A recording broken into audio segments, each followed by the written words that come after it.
We are back in open session. We'll go ahead and have everybody, as they're coming back into council chambers, we'll take a moment to open the doors and let the folks in.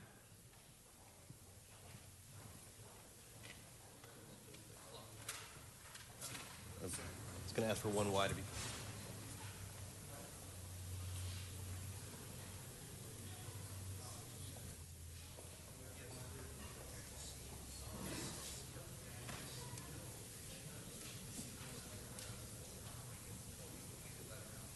All right, we also have a request to continue on Y, so we'll open the roll to reconsider item 1Y.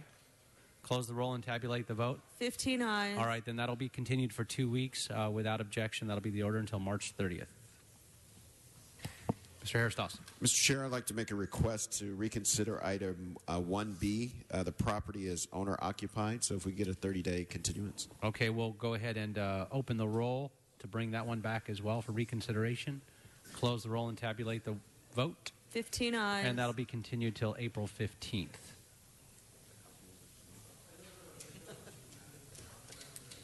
All right, Mr. Clerk, we're back in open session. If we can please take the items before us. Mr. President, for item 46 in the case entitled Christian Rodriguez et al. Versus City of Los Angeles et al., there is a recommendation to approve settlement based upon the following terms. That the city agrees not to enforce the unconstitutional curfew provisions for the city's gang injunctions, that the city will make payments in the amount of $1.125 million to $7.5 million per year for 4 years, totaling between $4.5 million and $30 million over the 4-year period, to nonprofit organizations that will enable gang members in the plaintiff class to take advantage of job readiness programs to prepare them to enter the workforce, apprenticeship programs for jobs. That the city will provide $150,000 per year for 4 years to programs that remove gang tattoos. This amount will not increase the city's maximum annual exposure of $7.5 million. And that the city will pay attorney's fees to be determined by the court and payments of $20,000 each into a dedicated annuity toward the education of minor daughters of the 2 class representatives. All right, with that, colleagues, we'll go ahead and open the roll, close the roll, and tabulate the vote. 15 ayes. All right, that item is approved. Next item, please. Mr. President, that brings us to item 21. There is an amending motion for that matter, motion O'Farrell-Buscaino, that has been circulated and is before you for consideration. Okay, we're actually going to go ahead and continue that for 1 week until March 23rd. Mr. Huizar. I'm not sure Mr. O'Farrell wanted to have some questions and a discussion on this and continue it as well, if that's appropriate as well. Sure. Okay. Thank you, Mr. President. Yes, if I could have Lawson and the City Attorney's Office come to the table, that would be great. Thank you.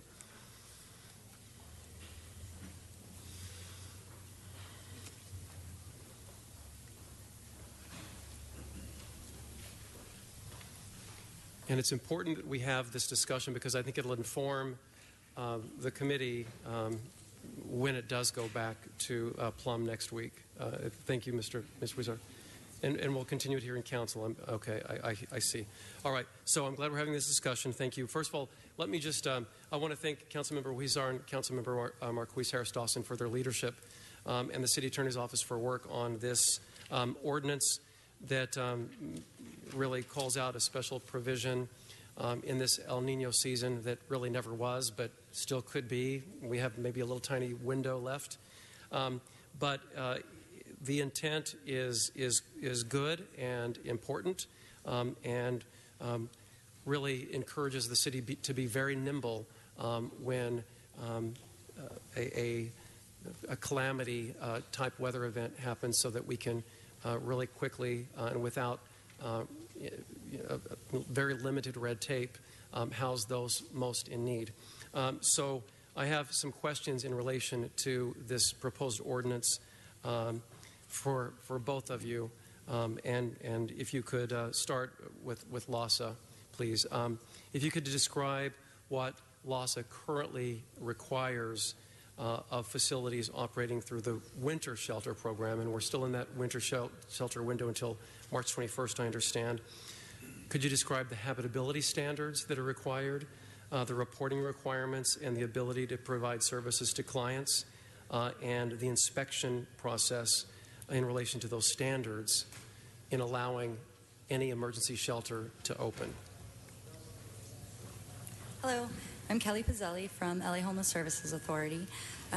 All of our shelters must comply with all the building, health, and safety codes. All of the shelters need to be inspected beforehand by the fire department and get approval on that matter. As far as services go, it is a low barrier shelter, and so we do require that case management services are offered, but they're not a requirement of staying at the shelter.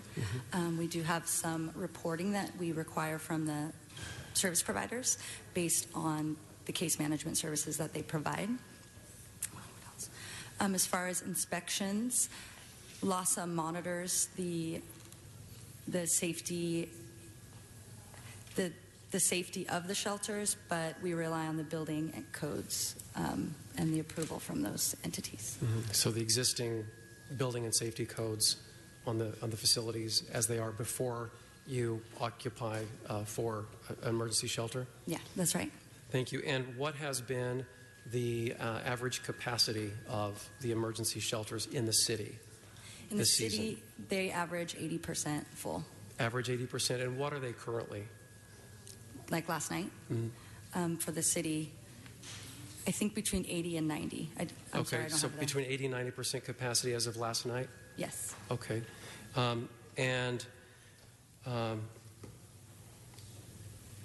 Last month, we had Recreation and Parks talk about the charter requirement to activate park facilities, 5 across the city at minimum, which have already been identified. Has it been necessary to augment homeless service shelters with Recreation and Parks facilities this year? No, it hasn't. To your knowledge, when was the last time we needed to invoke those facilities?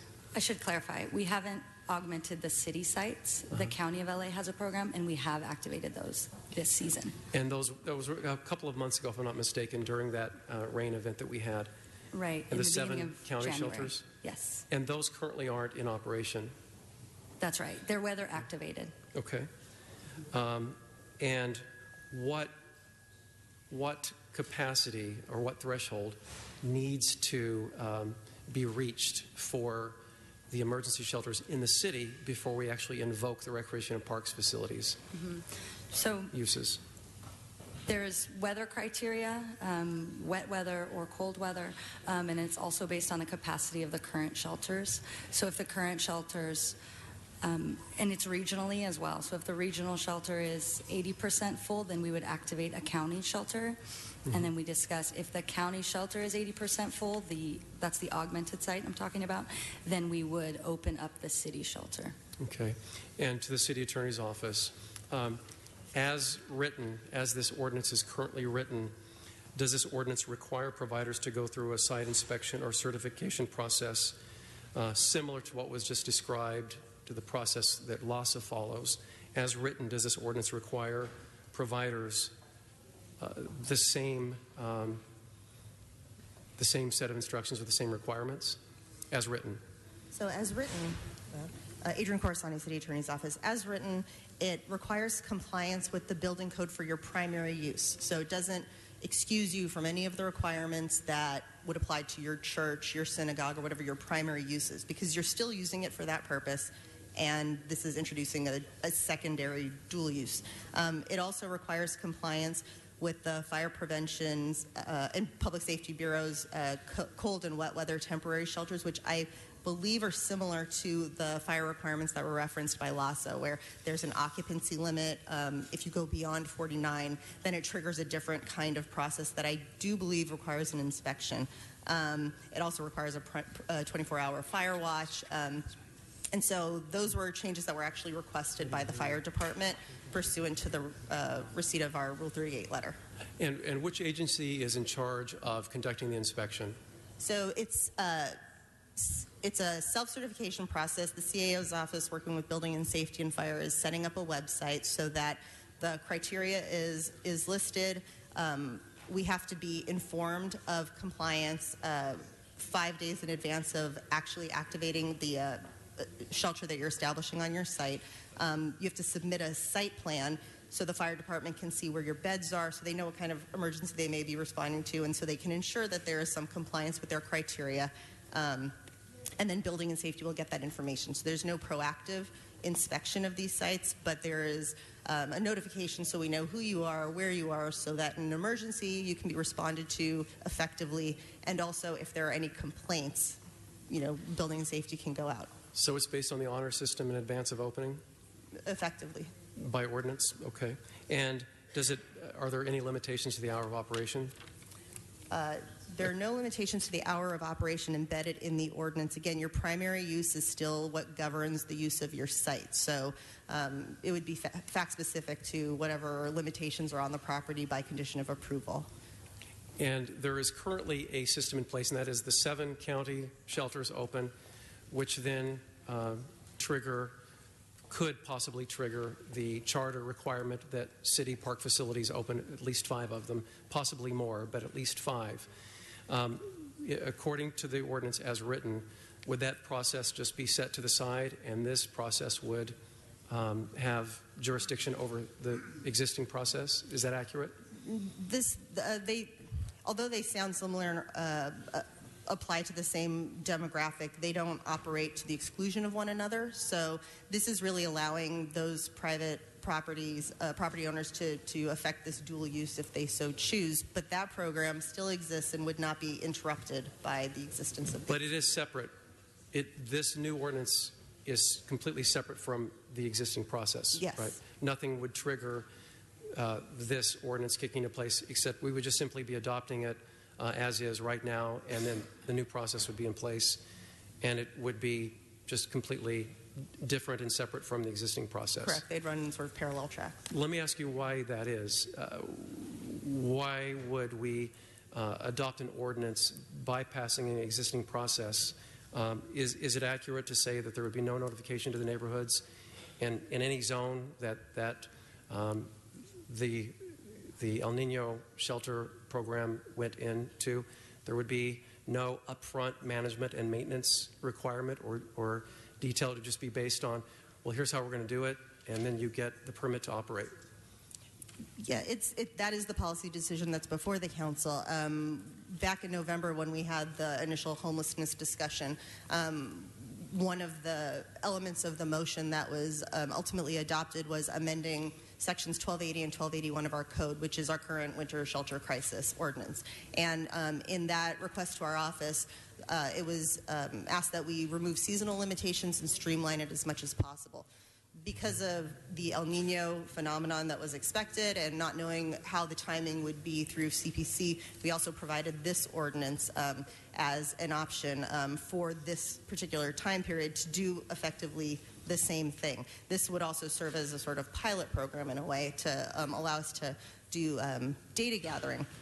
However, it did streamline it so that anything that wasn't required by law, such as additional notice, would be eliminated from the ordinance. And so colleagues, I like this a whole lot, but it doesn't make sense to me to needlessly set aside existing processes that understandably could be met before this is triggered. And that's why I circulated the amending motion, which basically adds to the section 1282 to the municipal code to provide for the operation and establishment of temporary homeless shelters in any zone during the El Nino weather cycle, as stated, be amended so that augmented shelters at the City Department of Recreation and Parks must first reach an average daily capacity in excess of 80%. This, as written, doesn't even require them to be open or utilized yet. I don't want to cut your time off, 7 minutes over, but I just want to bring you into where this is going from my understanding as well, if I could, so we all understand it. I understand this is going back to, with your recommendations or at least your suggestions, to Plum on Tuesday and then coming back to council. Is that correct? Is that the direction of this? It's coming back to council. It's going to Plum on Tuesday, to Plum, to committee, and then back to council. Is that correct? We were hoping to continue this to next week. I was informed by the city clerk that we would need to refer it to committee. We could, to keep the motion attached to the original report, and then we could waive it out of committee. I'm hoping in the interim between now and next week, our offices could sit down along with the city attorney to work some of these concerns, work them out. So then what I'll ask is, since there's all those moving pieces, we've got some other members on the queue. If I could, if you want to, I'll come back to you if you'd like, if you want to push your button again, but I want to make sure that everybody understands what the path is. Mr. President, how about if I wrap up instead right now, and that way you won't have to call on me again? You got it. Okay. So where I'm going with this is it doesn't make sense to needlessly set aside a process that's currently in place that would work perfectly fine should a similar need arise to invoke this particular ordinance. And it would be confirmed through another existing process. The authority would be through the Homeless Strategy Committee made up of the chair of the Homelessness Committee, Mayor's Office, CLACAO. It seems to me that this would be a sensible amendment and would give that give an existing process a chance to work before this process kicking in. And it just seems to me a sensible way to move forward. And that's why I introduced the amending motion. Thank you.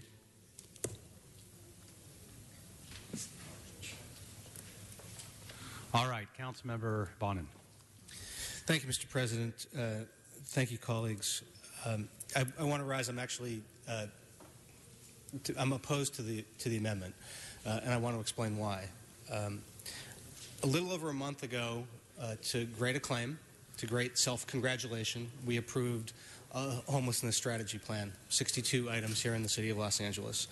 And it was a great day. It was a great day for us to feel good about what we were doing. But it was predicated really on the idea that we were going to have to make some very tough and uncomfortable decisions about money. We're going to be grappling with those in the budget process and whether or not we put something on the ballot. And about local land use decisions. And one of the reasons that this motion and the other motion, which will also be heard in Plum and which will be before us next week, was put in was because historically the city of Los Angeles has handcuffed itself in its ability to provide homeless services. We have made it very difficult historically to put in emergency shelters, to do a safe parking program, to do the kind of things that are needed to provide services to our homeless population in Los Angeles. And this is a parallel motion. They both came from our state of emergency pronouncements last year. This deals specifically with the El Nino season, and I think by the time we resolve this issue, the El Nino season will be over and this discussion will be moot. But there's a parallel motion which is in Plum next week that is the exact same thing except for the non-El Nino season. It does the same thing for year-round as long as we have what we declare to be a shelter emergency, which is, as far as I'm concerned, is for the foreseeable future. And the intention of my motion, to be quite clear, I don't want to play any sort of shell game, was to make it harder for everyone around this horseshoe to say no to shelters and homeless services in their district. Because historically, whenever somebody has tried to do something to ease the problems with homelessness in Los Angeles, folks have risen up and we and our predecessors have responded and said no. And that's why we're in this ridiculous situation where we get sued by Carol Sobel every day and a half and we pay out millions of dollars and we have encampments on our streets. And what I was deliberately trying to do was make it harder for us to say no. That is the intent of it. So I'm opposed to a motion that sort of gives us back in the ability to say no. We need to make it easier to have a default yes to services here in Los Angeles. And it's going to be uncomfortable, but it's no less uncomfortable right now to have de facto homeless shelters, encampments, tent cities in front of our homes, in front of our schools, in front of our places to do business. This is far more orderly and thoughtful than the current chaos we have on our streets right now. So I look forward to the discussion we'll be having next week. I'll be sure to attend the Plum meeting next week to weigh in. But thank you. Okay, Mr. Fuentes. Let me begin by saying that I read the motion a little bit differently, but let me start with Mr. Bonin that I couldn't agree with you more. I think that we should make it very difficult for any council district to say no to this critical need, especially during wet winter months. And so I am the beneficiary of having 2 wet weather shelters in my district because I've said yes when other council districts have said no. And I welcome it because it makes it so that in the loading order of service delivery, thank you, LAHSA, thank you, LA Family Housing, all of the providers, I think I'm first in order. Rightfully or wrongfully, I think I get more service delivery, and ultimately so do our constituents. So we should make it difficult to say no. I couldn't agree more. But the way I read this amendment, I actually wish that I had thought of this, Mr. O'Farrell, prior to this. We should be saying yes to leveraging our city assets more so in a forceful way, separate and aside from wet winter months, so that we shelter more people. And so I'm as frustrated as you are about this, largely because we're now going to have a conversation, and rightfully so, because I think this will be the template for future conversations on how it is that we deal with shelters in general. But El Nino, to Mr. O'Farrell's point, has come and gone. By the time we get through Plum, by the time we get to Council Committee, effectively this ordinance is not going to have any teeth. It deals with the 2016 El Nino weather event. Now, the opportunity here, colleagues, is for us to look at beyond El Nino, look towards how it is that we're going to manage shelters in the city of Los Angeles. So how I read it, Mr. O'Farrell, and again, thank you for bringing it forward, is that we should exercise our ability to leverage public assets like recreation and park facilities that ostensibly are the most operable in this type of emergency shelter opportunity as quickly as possible. And we should continue the path on safe streets. I have witnessed over the course of months from the proclamation that this council has made on homelessness, more parking restrictions throughout the city of Los Angeles. They're easy to find for who wants to do the research. So we're making it harder. In fact, this morning on my morning jog, I witnessed the caravan of RV trailers, and there was an accident, and I stopped to deal with it. So we can't make it any harder. I couldn't agree more. But I think there's something here. And I think that we should, whether it's to put it into the now soon-to-be-retired 2016 weather event known as El Nino as a stake in the ground for how it is that we should proceed in other ordinances, then so be it. But I just want to remind us that we're really sort of tilting at windmills here. This is not going to do anything effectively today. I understand. And that's why I want to be as forceful as possible that we should not have the ability to say no. Notification is the way I read it. Doesn't mean no. But it does mean that we need to start exercising more of our assets as soon as possible. So, you know, I know it's not easy. I know that we don't have any Valley representation anymore on the Homeless Committee. But I've been monitoring what it is that's been done by the chairs. And I'm excited about the opportunity. But I couldn't agree more in both instances. Let's leverage our city facilities. Let's make sure they're at capacity. Let's not be able to give folks the out anymore and stand and say that they're for these proclamations. But when the motions come through here saying, not on my street, not in my council district, that's unacceptable. Mr. Huizar. Thank you. And I think this was a very informative discussion. And what's before us today is really about the winter shelters, which ends in the end of March. I mean, and this would essentially extend it for another 90 days. The real crux, the real one that we're going to have to look at, which this discussion is going to pertain to, is the one that's scheduled in Plum for next week. And this is going to help us inform that discussion so that the types of issues that are being raised today here we could apply to that discussion we have next week in Plum. But, colleagues, I think this is an appropriate time to send this to committee. We were going to continue it.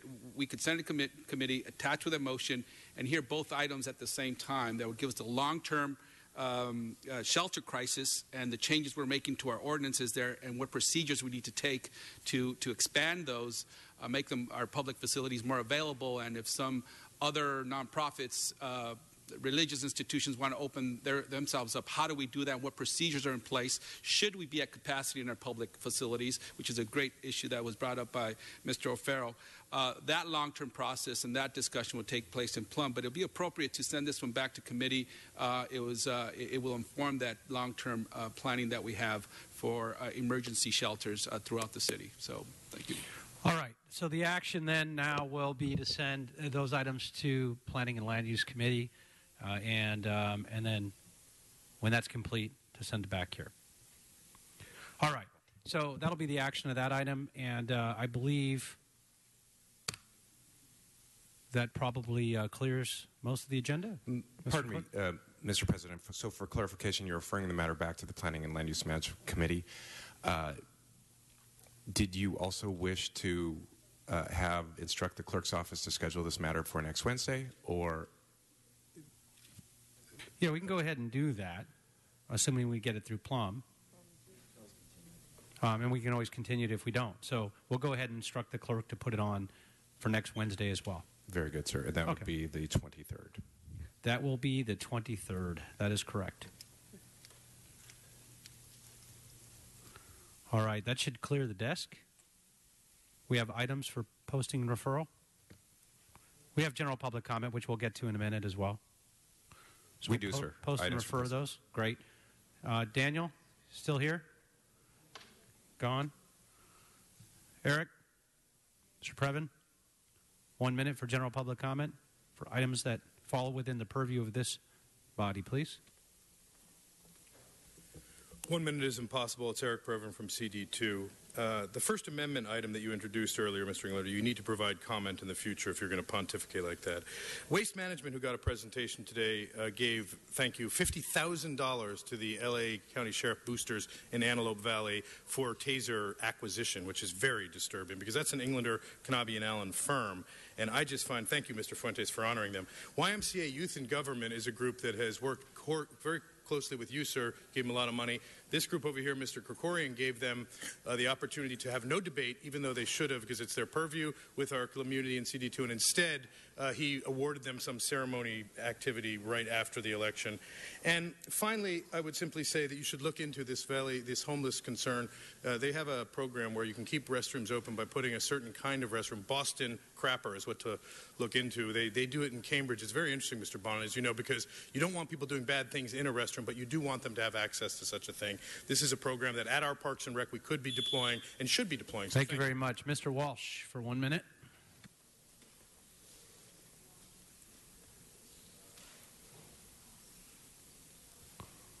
Okay, as he's making his way up here, followed by Mr. Hunt. Is Mr. Hunt still in the room? No longer here. We'll go ahead and file your card then. Called and gone. And then Oscar. Jay Walsh, Confidential. I hope you heard it out there. $40 million settlement by the city because of police misconduct. Most of it will go to charity. But the important thing is the 7th of June, when we have our primary and presidential primary. I want everyone to know that the gentleman who's running this meeting, Mitchell Englander, is 100% behind Donald Trump.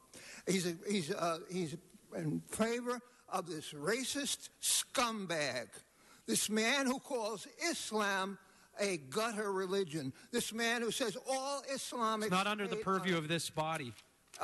Yes, it is. No, it's not. Because you're on this body. No, you're not following the rules. I'm telling you, you are going to try to stop. Follow the rules, please. Scumbag.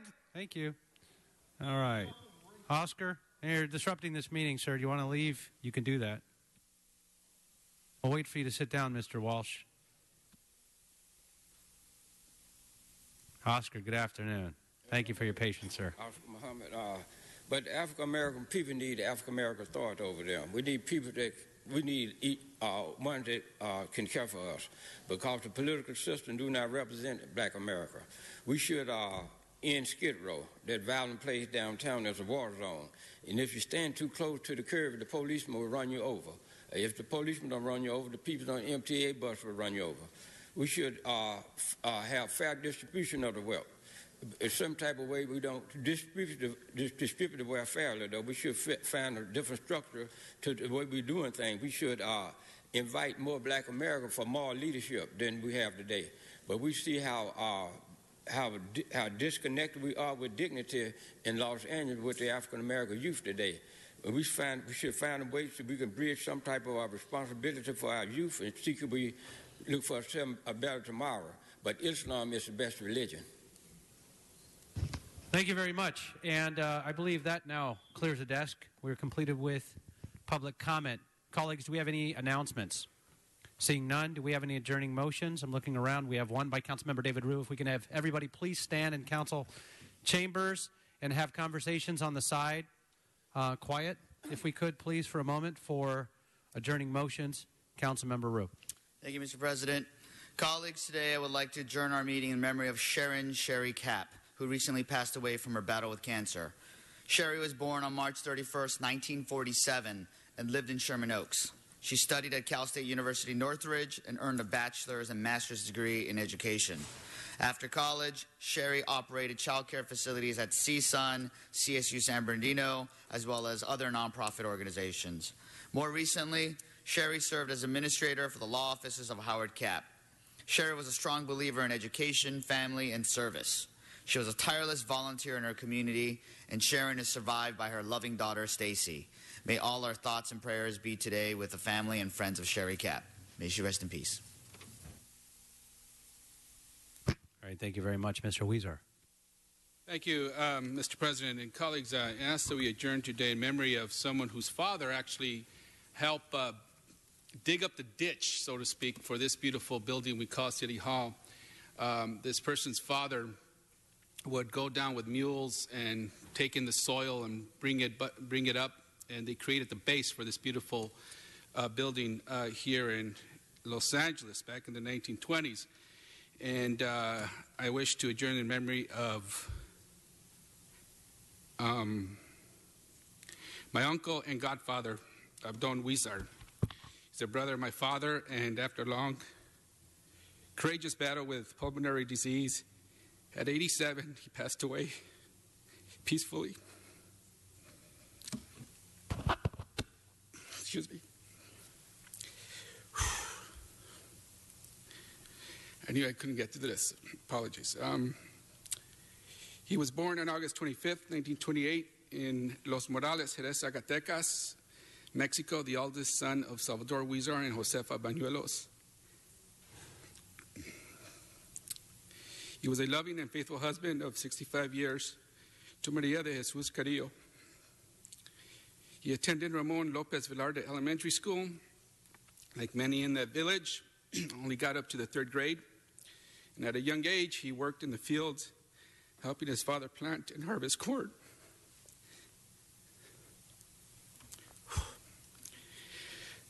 In the 1950s and 60s, he worked as a farm worker in California and Texas as part of the Bracero program that was started in the United States in 1942 to recruit Mexican labor to help with the labor shortage during World War II. As an immigrant farm worker, he often worked long hours under grueling conditions, harvesting cotton, grapes, and other produce. He spent several years traveling to and from his hometown of Zacatecas to work in the agricultural fields in California. In the 1970s, Abdon and his wife decided to permanently settle in Southern California in search of a better life for their young family.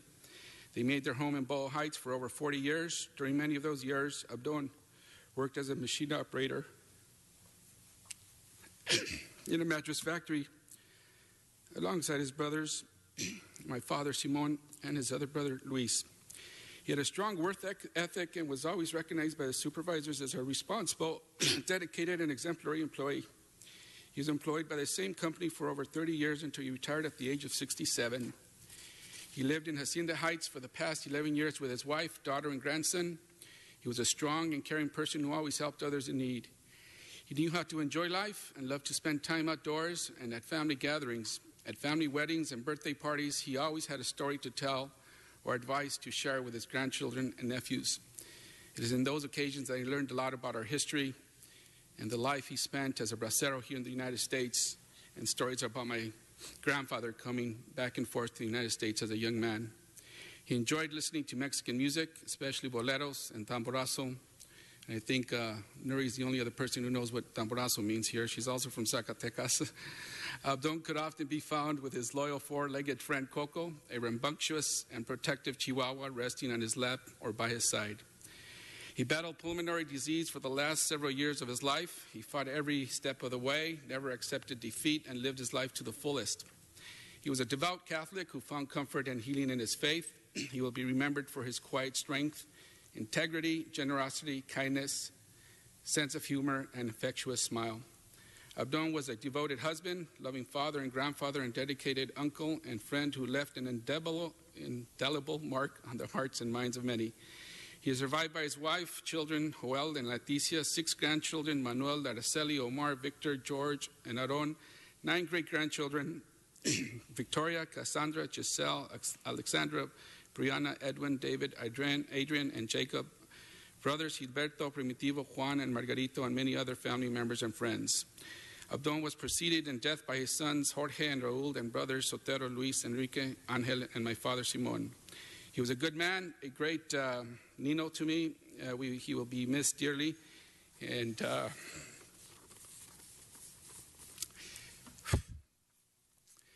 closest thing I had to a father after my father passed away. May you rest in peace. Our city family is certainly with you and your family on this as well. And we will adjourn this meeting in his honor. May he rest in peace. Thank you. That concludes the council meeting. We are adjourned. Be safe.